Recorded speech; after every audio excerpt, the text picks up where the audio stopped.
his mouth uplifted from his grimmer past, that sinner wiping upon the hair of the same head that he behind had wasted. Then he began, Thou wilt that I renew the desperate grief which wrings my heart already to think of only ere I speak of it. But if my words be seed that may bear fruit of infamy to the traitor whom I gnaw, speaking and weeping shalt thou see together. I know not who thou art, nor by what mode that thou hast come down here, but a Florentine thou seemst me truly when I hear thee. Thou hast to know I was Count Uglino. And this one was Ruggieri, the archbishop. Now I tell thee why am I such a neighbor, that by effect of his malicious thoughts, trusting in him, I was made prisoner, and after put to death, I need not say. But nevertheless, what thou canst not have heard, that is to say how cruel was my death, here shalt thou, and shalt know if he has wronged me. And now preparation in the mew, which bears because of me the title of famine, and in which others still must be locked up, had shown me through its opening many moons already, when I dreamed the evil dream, which of the future rent me for the veil. This one appeared to me as Lord and Master, hunting the wolf and whelps upon the mountain, for which the peasants cannot look see. With sleuth hounds gone and eager and well trained, Gallardini and Sismondi and Lanfichi he had sent out before him to the front. After a brief course seemed unto me forespent, the father and the sons, and the sharp tusks, it seemed to me I saw their flanks ripped open.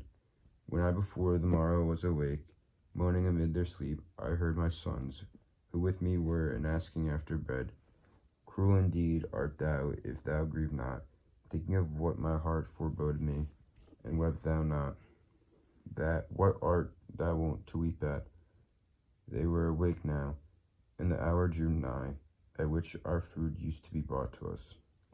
And through his dream was each one apprehensive, and I heard locking up the under door of the horrible tower, where without a word I gazed into the faces of my sons. I wept not, and within so turned to stone, they wept, and darling little Anselm mine said, Thou dost gaze so farther than doth I thee. Still not a tear I shed, nor answer made, all that day, nor yet the night thereafter, until another sun rose on the world. As now a little glimmer made its way into the glorious prison, and I saw upon 4 faces my own very aspect. Both my hands in agony I bit, and thinking that I did it for desire of eating, on a sudden they uprose, and they said, Father, much less pain 'twill give us if thou do not eat of us. Thyself did clothe us with this poor flesh, and do thou strip it off. I calm me then, not to make them more sad. That day we all were silent, and the next, O durn earth, wherefore didst thou not open?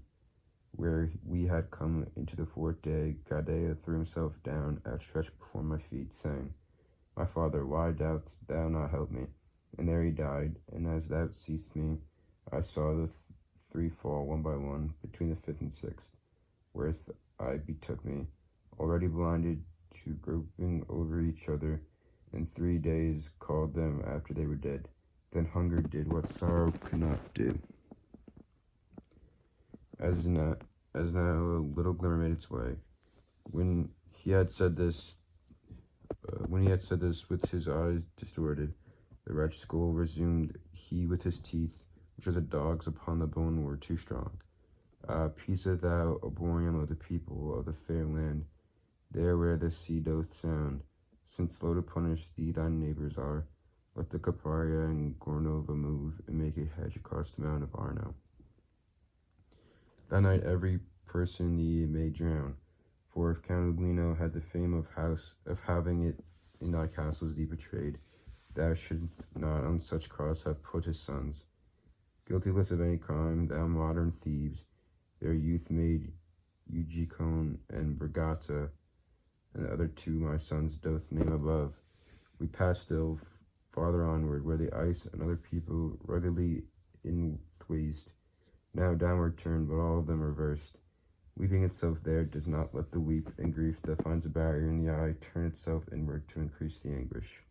Because the earliest tears a cluster form, and in the matter of a crystal visor, fill all a cup beneath the eyebrow full. And notwithstanding that, as in a callous, because of cold, all sensibility had stationed and abandoned my face, still it appeared to me I felt some wind, wherehence I, my master, who sets this in motion.